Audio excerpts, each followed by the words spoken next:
Bismillahirrahmanirrahim. Assalamualaikum warahmatullahi wabarakatuh.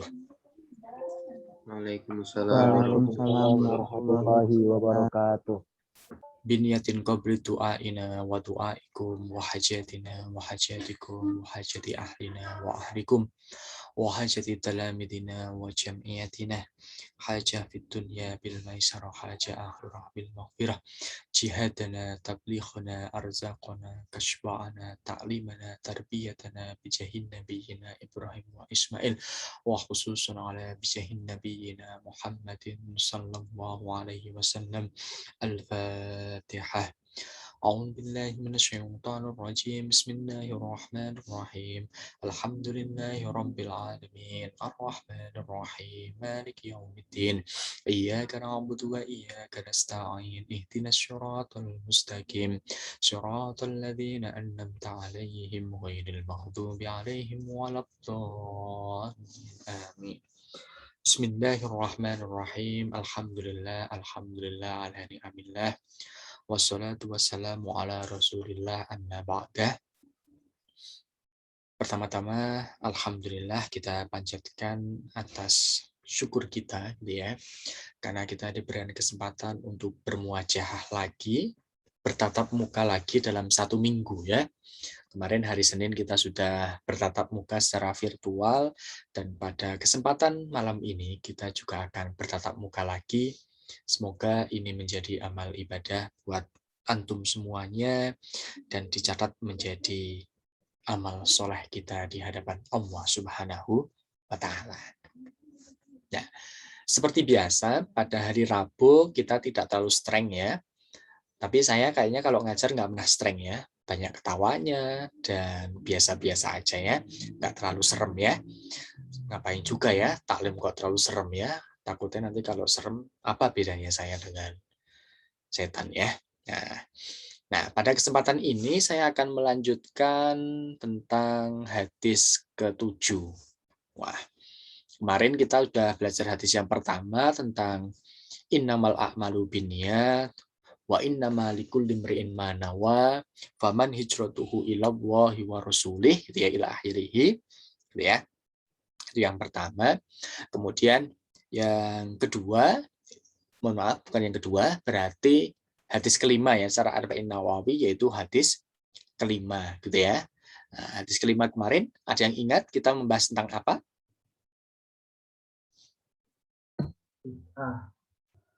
Tentang? Bid'ah, betul ya. Nah, tentang al-ingkaru gitu ya, al-bid'atu al-madmumah gitu ya. Kita belajar tentang masalah bid'ah tapi yang madmumah. Sekarang kita harus bisa memahami ya, bahwa kalau berbicara tentang bid'ah itu memang sesuatu hal yang baru gitu ya. Tapi jangan diartikan semua rata, bahwa ketika yang baru, yang tidak ada di zaman Rasulullah itu semuanya jelek gitulah. Nah, kalau jelek ya berarti kita zoom seperti ini ya jelek sekali gitu ya. Nah, kita harus mulai memahami ke sana. Oke, dan pada sekarang saya akan share. Bentar. Apakah sudah terlihat PPT-nya? Sampun ya? Oke, kalau sudah terlihat, sip. Ya, alhamdulillah. Saya akan melanjutkan sebentar. Oke, ini pertemuan kita kesekian kali dan semoga teman-teman nggak bosan dengan saya ya. Saya aja nggak bosan ya dengan antum semuanya ya. Masa teman-teman bosan dengan saya? Saya harap nggak bosan. Oke. Tetap sama, ini mabna Ibnu Sina ya. Nggak ada yang mabna Asma binti Abu Bakar ya. Nggak ada, karena semuanya cowok ya. Oke. Ini Arba'in Nawawi, ini al-hadis as-sabi, hadis yang ke-7. Ya. Hadis yang ke-7 ini berbicara tentang an-nasihatu imaduddin. An-nasihatu yaitu nasihat gitu ya. Imaduddin yaitu tiangnya dari agama. Kalau ada yang berbicara gitu ya, bahwa tiangnya agama itu adalah sholat, gitu ya. Ternyata dalam hadis Arba'in Nawawi yang bab ke-7, ya, itu berbicara an-nasihatu imaduddin, bahwa nasihat itu merupakan tiangnya dari agama. Terus berbicara tiang, ya jangan beranggapan bahwa sesuatu yang tiang secara letterlek ya, tapi harus kita bisa maknani gitu di sini. Kita harus bisa maknai bahwa yang dimaksud di sini adalah sesuatu yang akan mengkokohkan terkait dengan agama Islam. Nah, ini hadisnya an Abi Ruqayyah Tamim bin Abi Aus Ad-Dari radhiyallahu anhu annan nabiyya sallallahu alaihi wasallam qala. Nah, an Abi Ruqayyah At-Tamim, ya. Dari Abi Ruqayyah Tamim Ibni Aus Ad-Dari, ya, radhiyallahu anhu, beliau menyampaikan, ya, Ruqayyah Tamim, ya, Ad-Dari ini menyampaikan apa yang disampaikan, anna Rasulullah sallallahu alaihi wasallam, sesungguhnya Rasulullah itu bersabda. Apa bersabdanya? Simpel sekali. Ad-dinu an-nasihatu. Agama, ya, adalah suatu nasihat. Wah, simpel ya. Ad-dinu an-nasihatu. Agama ini adalah suatu nasihat. Bingung, para sahabat itu bingung ya. Apa yang dimaksud dengan ad-dinu nasihah? Karena kita tahu ya, terkadang memang hadis itu sifatnya masih mujmal, ya, masih umum, maka butuh adanya suatu bayan, ya, ada penjelasan. Penjelasan ini terkadang muncul dikarenakan apa? Dikarenakan sahabat ini kritis. Kritisnya bagaimana? Kulna. Kemudian para sahabat ini berkata, liman. Untuk siapa ya Rasulullah? Ad-dinu an-nasihatu. Agama ini sebagai nasihat itu untuk siapa? Gitu ya. Para sahabat bertanya. Qala, kemudian Rasulullah SAW menjawab, yang pertama lillahi, yaitu nasihat terhadap Allah Subhanahu wa taala. Waduh, ini nanti jangan disalah maknani ya. Kenapa kok nasihat untuk Allah? Gitu ya. Nah, ini harus nanti ada penjelasannya. Wali kitabihi, dan untuk kitab-kitabnya Allah Subhanahu wa taala. Kita tahu bahwa kitab yang diturunkan Allah itu ada 4 ya. Jangan berbicara kitab arbi, tapi kitabnya adalah kitab samawi ya. Kitab samawi itu berarti ada Zabur, Taurat, Injil, sama Al-Qur'anul Karim. Kemudian wali rasulihi. Nah, ternyata nasihat itu juga untuk Rasulullah juga. Waduh, ya apa ya ini ya nanti ya. Nah, nanti wali a'immatil muslimin, dan para pemimpin-pemimpinnya orang muslim. Wa ammatihim, dan untuk umat muslim. Nah, ternyata nasihat ini tidak hanya untuk kita sesama muslim aja, gitu ya. Ternyata di hadis di sini an-nasihatu ibaduddin, ya, itu ternyata nasihat di sini merujuknya Rasulullah menyampaikan ya untuk lillah, untuk kitabnya Allah, wa rasulih, wali a'immatil muslimin, wa ammatihim. Rawahul Muslim. Ini diriwayatkan oleh Imam Muslim. Kalau kita berbicara Imam Muslim, Imam Bukhari, itu biasanya berbicara tentang masalah sahih. Nggak usah terlalu diperdebatkan lagi ya. Tapi kalau teman-teman nggak yakin, nggak mau melakukan, nggak apa-apa. Bebas Anda aja ya. Uang ini namanya kalau kita menjalankan, alhamdulillah kita mendapatkan kesunahan. Kalau sunnah mendapatkan pahala. Gitu. Kalau nggak menjalankan, jangan berbicara tidak apa-apa loh ya. Tapi rugi. Sunnah kok nggak dijalankan, rugi. Gitu ya. Artinya apa? Kalau kita tahu bahwa sunnah kalau nggak dijalankan rugi, kita akan berusaha agar meningkatkan tentang kegiatan-kegiatan yang sifatnya sunnah. Sehingga kita bisa untuk meningkatkan tentang kesunahan. Nah, ini maksudnya begini.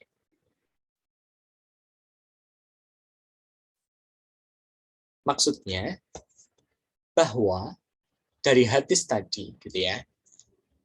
Ad-dinu, ya, an-nasihah tadi itu apa? Gini, agama Islam, kita bicara agama Islam ya, kita tidak bicara non-Muslim ya, akan selalu tegak kokoh karena ada upaya saling untuk menasehati sesama umat Muslim. Jadi apa? Kita sebagai sesama umat Muslim, itu ketika ada saling menasihati satu sama yang lain, maka agama Islam ini akan selalu kokoh. Nah, artinya an-nasihatu qaimaduddin itu di sini. Artinya apa? Nasihat-nasihat ini itu akan memperkokoh agama Islam. Karena apa? Ketika kita mendapatkan suatu tentang nasihat, gitu ya, harapannya kita akan menjadi orang yang lebih baik. Nah, kemudian nasihat ini dilakukan sesuai dengan kemampuan pastinya.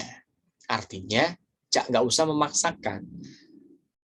Nggak usah memaksakan di sini, jangan terlalu ngoyo bahwa ketika saya nanti mampu menasehati dia, pasti saya akan mendapatkan hal yang lebih. Nah, takutnya nanti malah muncul takabur. Nah, harus berhati-hati. Jadi, bagaimana? Ya, kita menasehati tapi semampunya kita.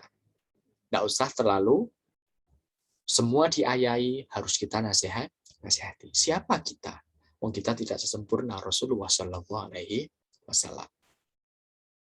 Nah, kemudian tadi para sahabat bertanya, liman gitu ya. Nasihat ini maksudnya untuk siapa gitu ya. Nah, ternyata di sini nasihat untuk Allah itu artinya apa? Kita harus beriman dan tidak boleh menyekutukan Allah Subhanahu wa taala. Ya. Artinya nasihat untuk Allah ini gimana? Itu sebenarnya nasihat untuk diri kita gitu ya. Yang nasihat ini untuk bisa mengagungkan Allah Subhanahu wa taala sehingga akan meningkatkan keimanan kita dan tidak memunculkan kita akan menyekutukan Allah Subhanahu wa taala. Sebab kalau sampai menyekutukan Allah maka masuk kategori musyrik. Naudzubillah ya. Jangan sampai. Kemudian sedangkan masuk dengan nasihat untuk kitab-kitab Allah ini maksudnya apa? Kita harus beriman ya terhadap firman-firman Allah Subhanahu wa taala. Ya. Kalau Allah berfirman, maka kita harus beriman. Jangan sampai karena kita goyah atau memiliki keraguan gitu ya. Kita tidak beriman terhadap kitab-kitab Allah Subhanahu wa taala. Kita harus yakin gitu ya, dan kita harus beriman bahwa Taurat, Zabur, gitu ya, Injil, Al-Qur'an itu merupakan kitab-kitab Allah Subhanahu wa taala. Dan di dalamnya kita harus yakin bahwa itu betul gitu.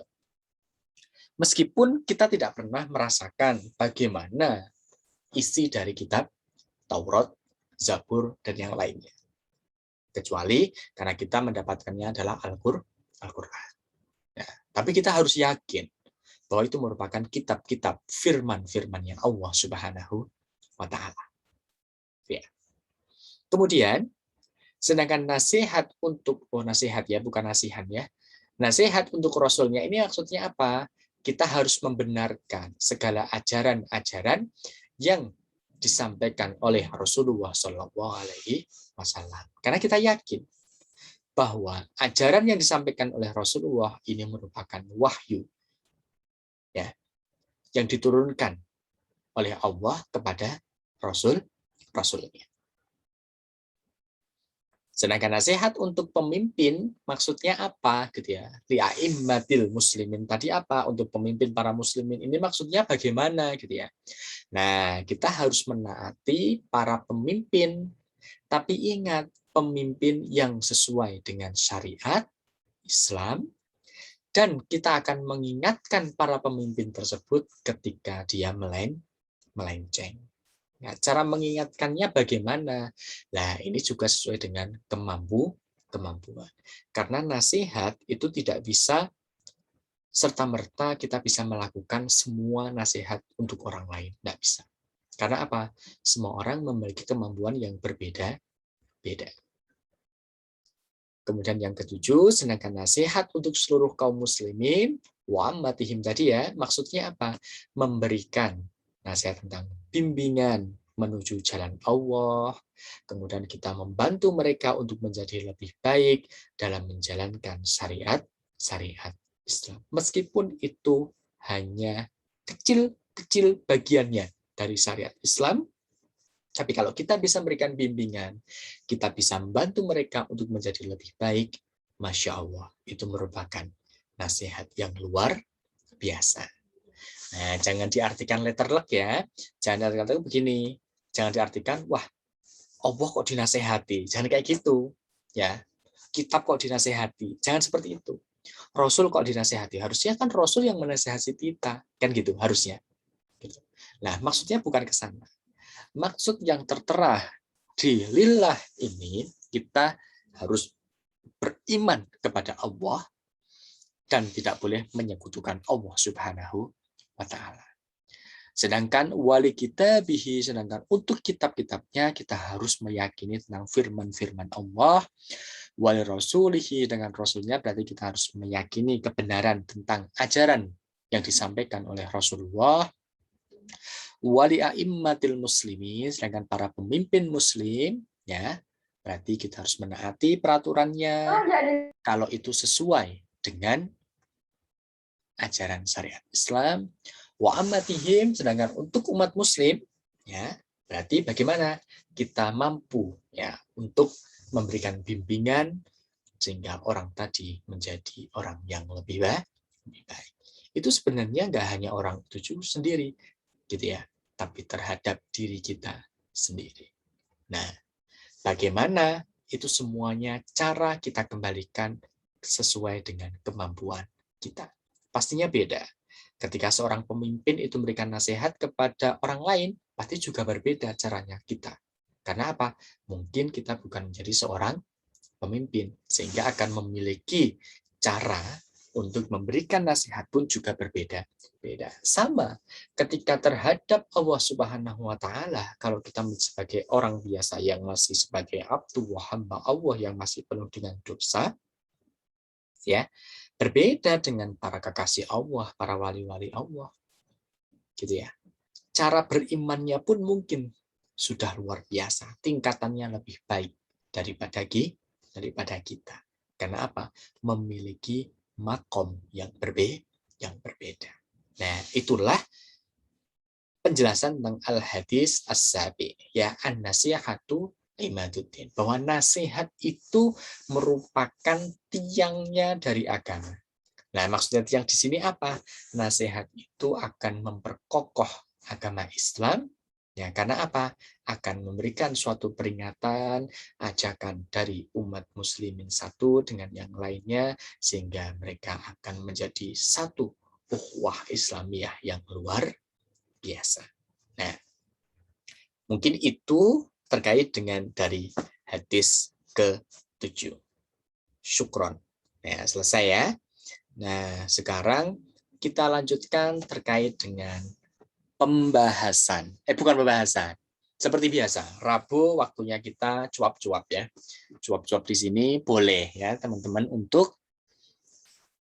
berdiskusi dengan teman yang lainnya, boleh bertanya. Sekiranya saya bisa menjawab, akan saya jawab. Nggak bisa saya jawab, PR. Ya, homework bukan buat saya. Nah, oke. Monggo, silakan bagi yang ingin bertanya. Kita diskusi.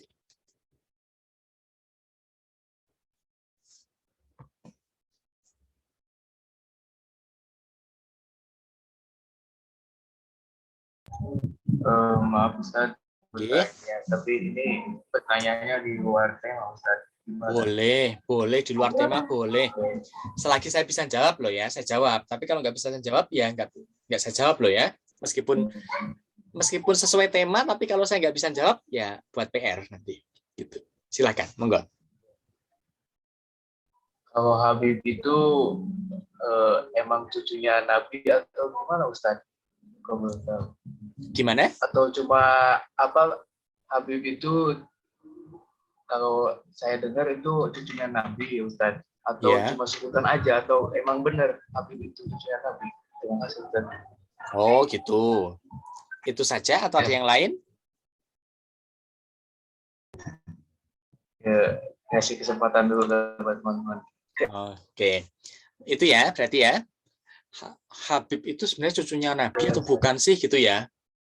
Mungkin karena sering terkenalnya adalah Habib siapa, Habaib siapa gitu ya, yang apa namanya, Habib siapa, bin siapa, akhirnya sampai kepada Rasulullah Shallallahu Alaihi Wasallam gitu ya. Nah, kalau kita berbicara tentang masalah Habib gitu ya, sebenarnya Habib itulah artinya kan kekasih ya.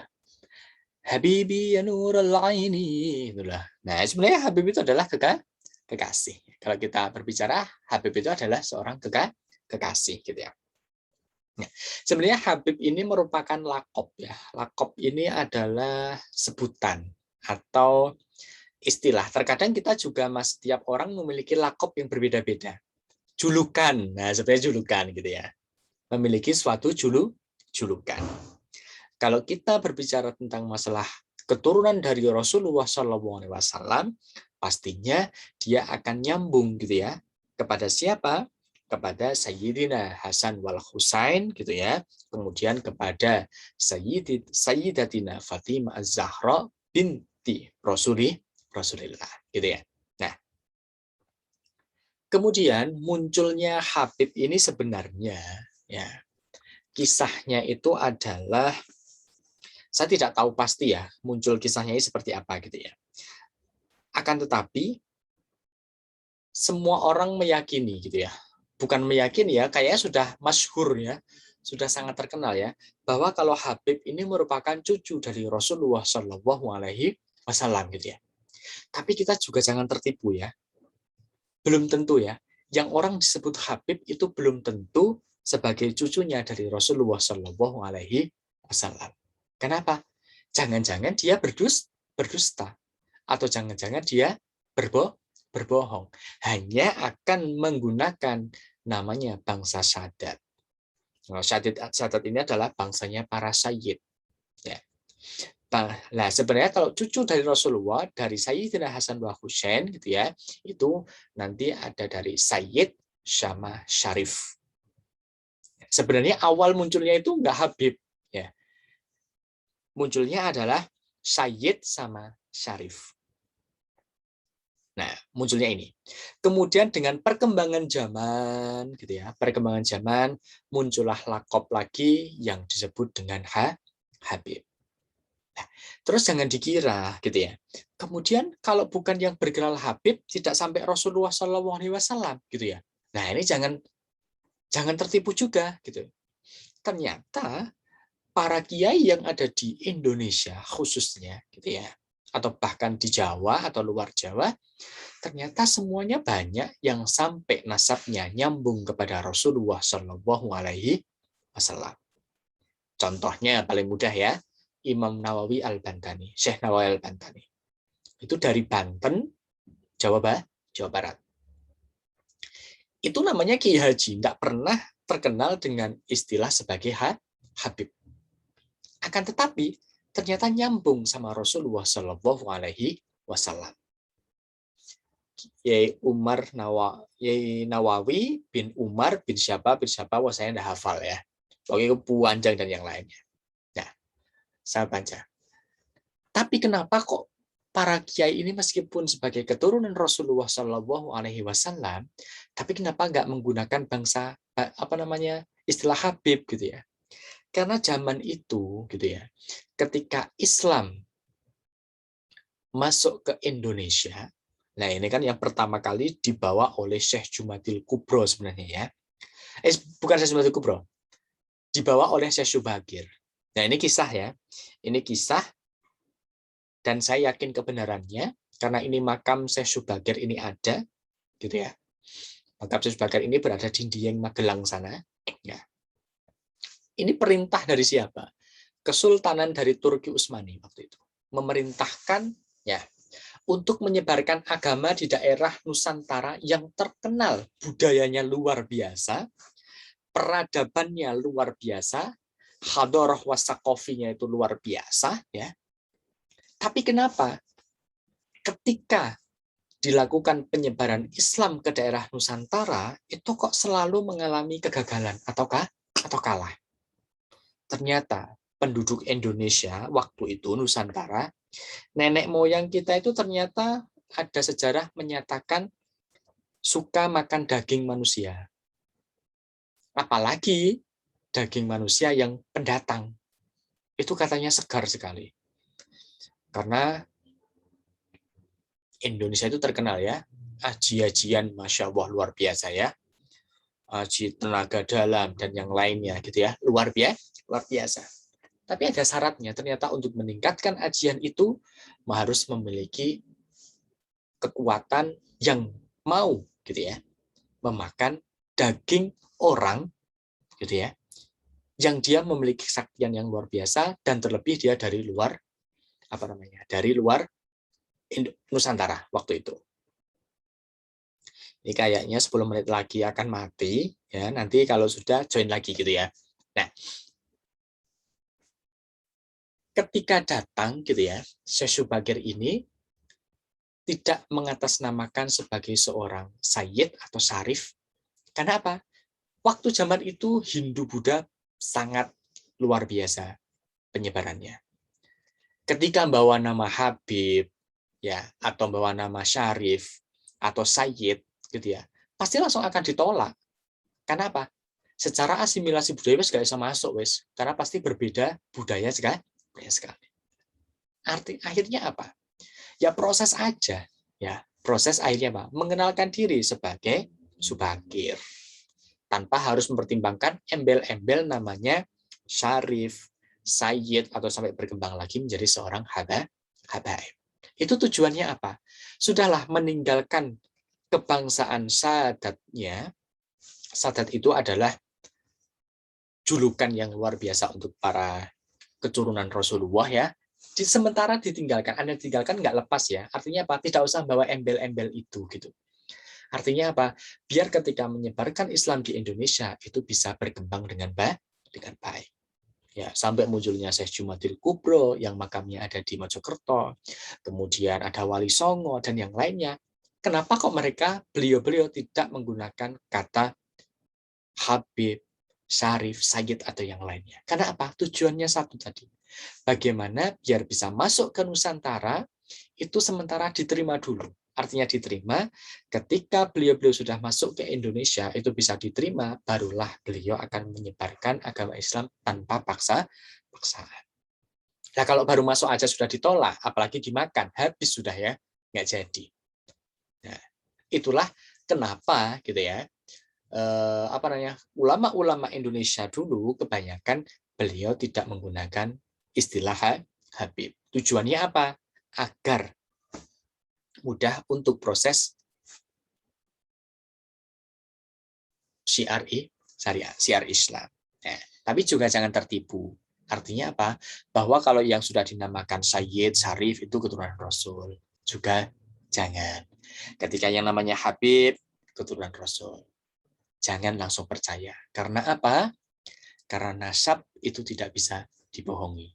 Kalau teman-teman memiliki karomah ya, karomah yang luar biasa, ya, itu ketika ada cucu Rasulullah SAW itu lewat atau dekat kita, itu sudah akan tercium wangi. Baunya ini laksanya baunya Rasulullah SAW. Jangan dikira, ya. Karena apa? Keringatnya Rasulullah itu wangi luar biasa loh ya. Dalam itu di Burda itu disampaikan ya, bahwa keringatnya Rasulullah itu enggak seperti keringat kita ya. Keringat kita itu insya Allah ya buat teman-teman mabuk ya. Kadang ya enggak teman-teman kita nggak bisa nafas ya. Aduh, ini apa, bau apa gitu ya. Padahal udah mandi, udah pakai sabun, udah pakai wangi ya, pewangi. Tapi ternyata malah buat teman-teman yang lain mabuk. Tapi keringat Rasulullah, Masya Allah, wanginya luar biasa. Makanya saking wanginya, keturunan beliau Itu ketika orang memiliki karomah atau kemuliaan yang diberikan oleh Allah Subhanahu wa taala, itu mampu mencium bahwa ini baunya Rasulullah Shallallahu alaihi wasallam.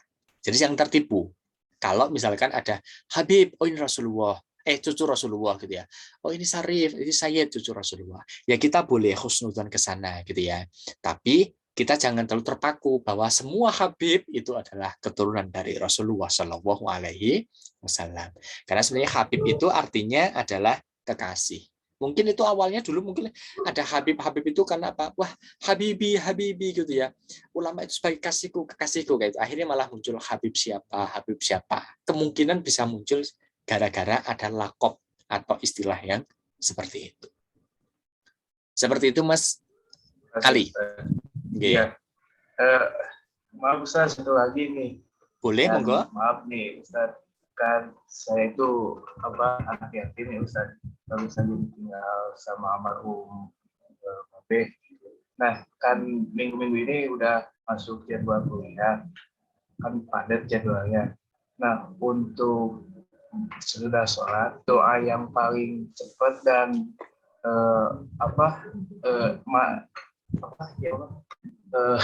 nyampe ke almarhumnya itu doa apa ya Ustaz? Cepat tapi nyampe sama almarhumnya gitu. Gitu. Paham nggak? Oke. Maksudnya gini ya, doa apa yang cepat akan sampai kepada almarhum gitu ya? Ya, soalnya ya sibuk gitu Ustaz, tapi mau sempatkan doa gitu. Oke. Doa an-nur ya. Doa itu adalah cahaya. Nggak usah berpikir tentang cepat atau tidak. Kalau kita tahu kecepatan cahaya itu ya luar biasa. Kita doa kapan? Maksudnya yang Ustaz, maaf, doa yang simpel gitu maksudnya. Oh, simple. G. Mau doa yang simple, mau doa yang panjang atau seperti apa? Ketika antum semua berdoa, biar itu sampai, pastikan bahwa diri kita itu ikhlas. Itu adalah pertama kali. Nek sampean dongo ya, berdoa tapi kok gak ikhlas gitu ya. Yuk gak akan sampai-sampai. Artinya apa? Karena apa? Doa ini butuh ketulusan. Meskipun itu pendek, tapi kok tulus, nggak usah berpikir, wah kapan sampainya ya? Insya Allah itu langsung akan sampai kepada yang kita doakan. Sama ketika mungkin gitu ya, saya akan mendoakan teman-teman semuanya gitu ya. Ketika saya mendoakan itu tujuannya, wah karena saya gara-gara ngajar kelas ini wes tak dongake wes gitu ya. Tujuannya gara-gara saya menjadi mu'alimnya di sini. Nggak ikhlas gitu ya. Ya tersendat-sendat itu, tersendat apa? Masih ada penyakit hatinya gitu. Tapi kalau tujuannya kita sama-sama untuk mencari ilmu, thalabul ilmi, kita doa apapun, sampai kapanpun, ya dimanapun, ya tapi dimanapun di sini harus dipahami ya. Jangan pas ketika sampean ada di WC, lagi beol, terus dongo, Robbana, ya dikaplok malaikat, ya orang jeding kok malahan dongo kayak ngono, ya gak kayak gitu. Artinya apa? Doa itu juga tahu posisinya.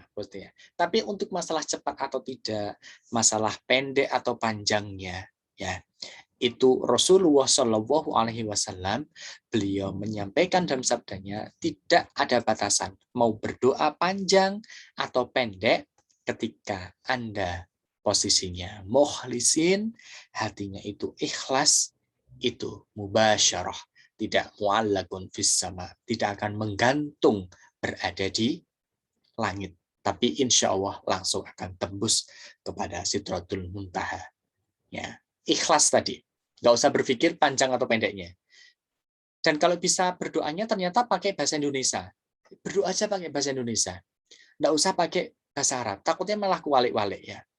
Contohnya mau ikut ujian gitu ya, ternyata doanya malah keliru ya, masuk ruang kelas malah berdoa Allahumma inni a'udzubika minal khubusi wal khubais. Malah mencret, malah rasido belajar ya. Keliru, salah. Kalau mau masuk kelas, niatnya apa? Ya Allah, mudahkanlah saya dalam belajar. Dan teman-teman saya diberikan kemudian pakai bahasa Indonesia enggak apa-apa, pakai bahasa Jawa enggak apa-apa. Teman-teman yang dari Madura pakai bahasa Madura, yang dari luar Jawa pakai luar Jawa, enggak masalah. Karena Allah alimun, maha mengetahui. Kok teman-teman pinter bahasa Perancis, dungane pakai bahasa Perancis, boleh. Ya, tapi jangan sampai malah wah pengen sok yes, saya pengen doa pakai bahasa Arab. Nah, kalau ternyata malah salah ya. Dungane pengen minta Allahumma tawwil umri ya, minta diumurkan umurnya dipanjangkan, malah keliru ya. Ya Allah, artinya malah mati. Nah, apakah tambah medeni ya? Padahal Allah itu mendengarkan apa yang kita doakan kayak gitu. Jadi bagaimana? Doa apapun selagi itu baik, tidak usah menunggu panjang atau pendek, yakin itu pasti sampai kepada Allah Subhanahu wa taala.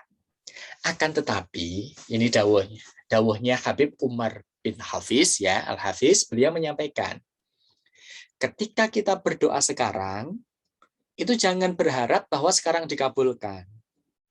Karena apa? Ketika kita berharap sekarang itu dikabulkan, maka kita tidak akan ada unsur namanya sabar. Ya, itu yang pertama.